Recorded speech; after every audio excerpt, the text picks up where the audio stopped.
As I've said before, superheroes are everywhere today, from movies to TVs to toys, and a myriad of other merchandise.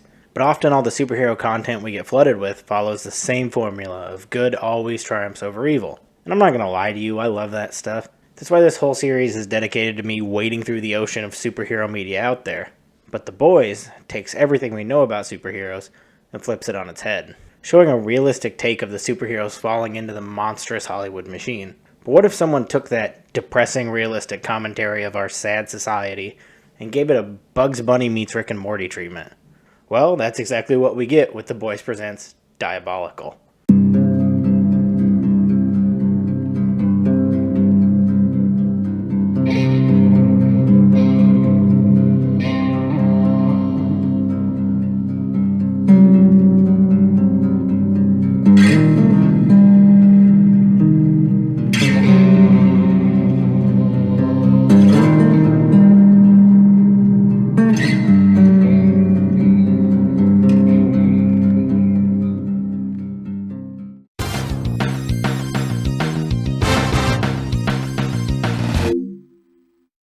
Today I started watching The Boys Presents Diabolical, and today I also finished The Boys Presents Diabolical. And for those of you who have no idea what I'm talking about, or even what The Boys is, let's take a step back. But first, let me hit you with a little disclaimer and say that the series we'll be covering today is on the opposite side of the spectrum from being child-friendly. So if you have kids in the room, tell them to go outside and throw rocks at each other or something, because I'm about to show you clips of one of the most gruesome cartoons you'll ever see. Now that that's out of the way, The Boys was a Wildstorm comic series that was later bought by Dynamite Entertainment and debuted in 2006, consisting of 72 issues, with an 8-issue epilogue series, The Boys Dear Becky, and a spin-off miniseries called Herogasm.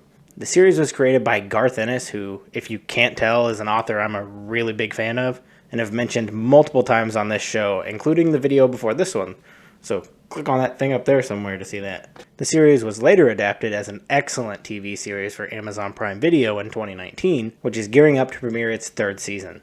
And just a few weeks ago, released the main topic of today's video, The Boys Presents Diabolical, an 8-episode animated anthology series in the vein of The Twilight Zone or Black Mirror, but animated. And completely absurd.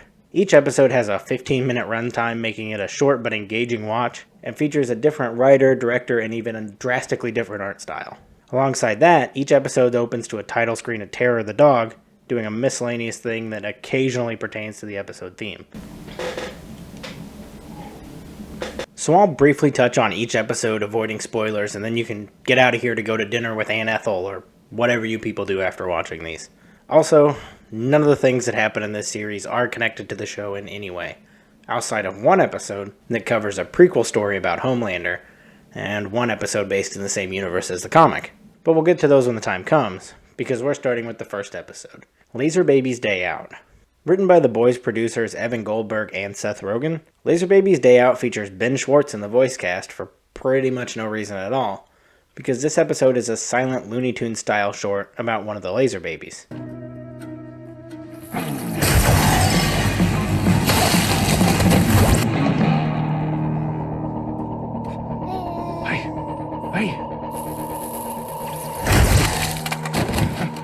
Yes, one of those laser babies, escaping the Vought testing facility where the superheroes are made, and the mischief she wreaks on the city, while the scientist in charge of her testing does his best to keep her alive. And this is actually one of the weaker episodes of the series.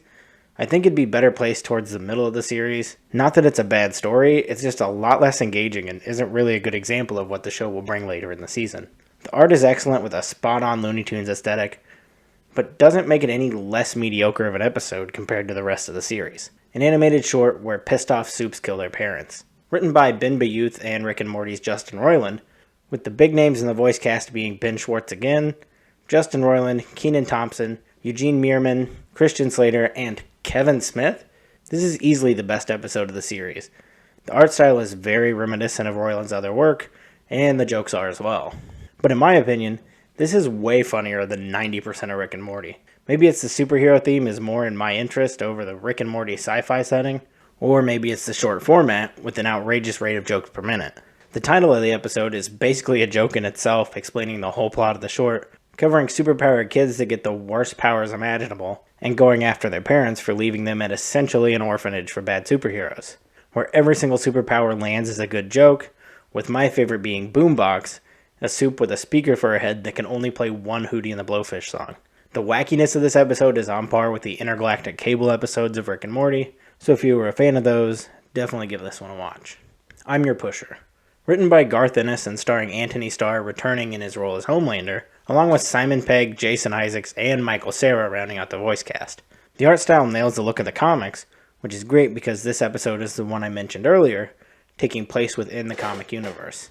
The story is 100% The Boys to a T, following Butcher and Baby Huey taking down Soups in creative ways, with the help of a drug dealer for superheroes, and boy is it brutal.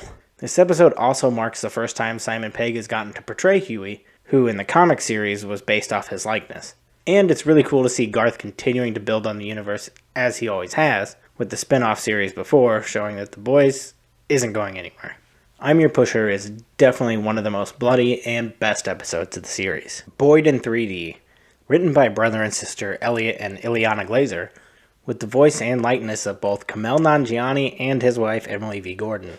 The story follows a couple using an experimental skin cream that allows them to look however they want, bringing them massive fame and fortune, and showing how that affects their relationship. The art is nothing too interesting for an adult cartoon, but that doesn't bother me at all, because the story is good enough to carry the episode to be my second favorite of the series. It's also a pretty solid social commentary on the effects of body dysmorphia. I hate my stupid freckles.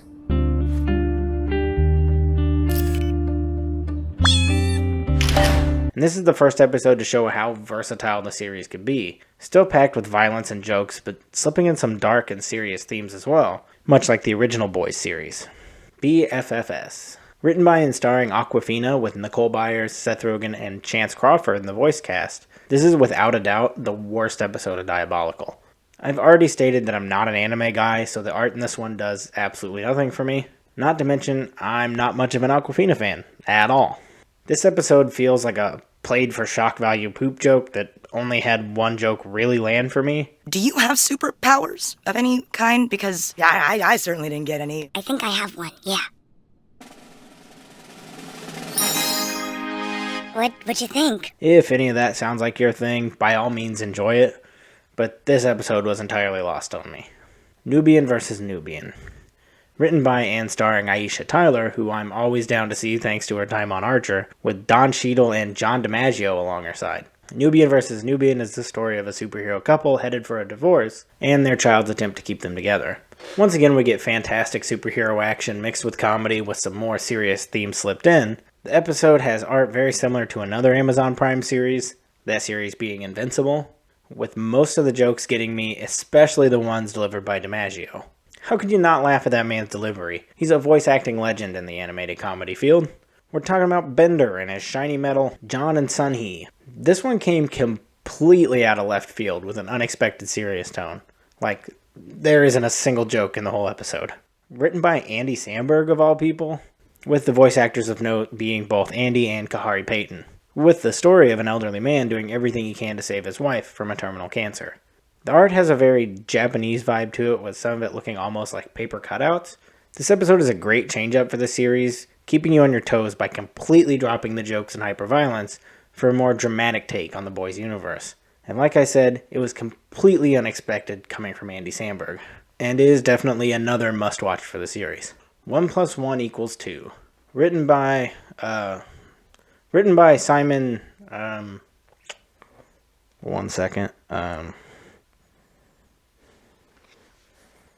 Rashiata. I would have never figured that out. This is the only episode to be considered canon to the Boys TV series, with Giancarlo Esposito and Anthony Starr reprising their roles from the TV series as Stan Edgar and the Homelander, following the story of Homelander's first mission, and his introductions to both Vought and later companion in the Seven, Black Noir. The art is fine in this one. The blood and intestines look outrageous, which is good because the violence is turned up to 11, but Homelander's hair is kind of whack. It's definitely one of the best episodes of the series, and if you're not interested in watching the other episodes, it's a great backstory of the character, and should be watched by fans of The Boys if they want a little more explanation of why Homelander is so diabolical. So there we have it, an almost accidental ranking video of The Boys Presents Diabolical. The series as a whole definitely isn't for everyone. It's not even for every fan of The Boys. But there's a lot to love here. I would say if you wanted to give it a try, you'll find at least something to enjoy in one of the 8 episodes. And it unequivocally has me excited for a second season, and very curious to see what other art styles and talent can be brought into the universe. If you're taking suggestions, Mr. Bezos, a claymation about Billy Butcher played by Nick Cage would bring quite the audience. Plus, you can probably get Nick Cage easy. He was in Jiu-Jitsu, so it can't be that hard. Both Diabolical and the original Boys series are streaming free on Amazon Prime Video with a Prime membership, and they should always be there forever unless Dynamite Comics starts a streaming service called Dynamite Plus. And that's all I have for you today, so insert why you should subscribe, like, comment, mumbo jumbo here, and go watch The Boys. Holy fuck! That was diabolical!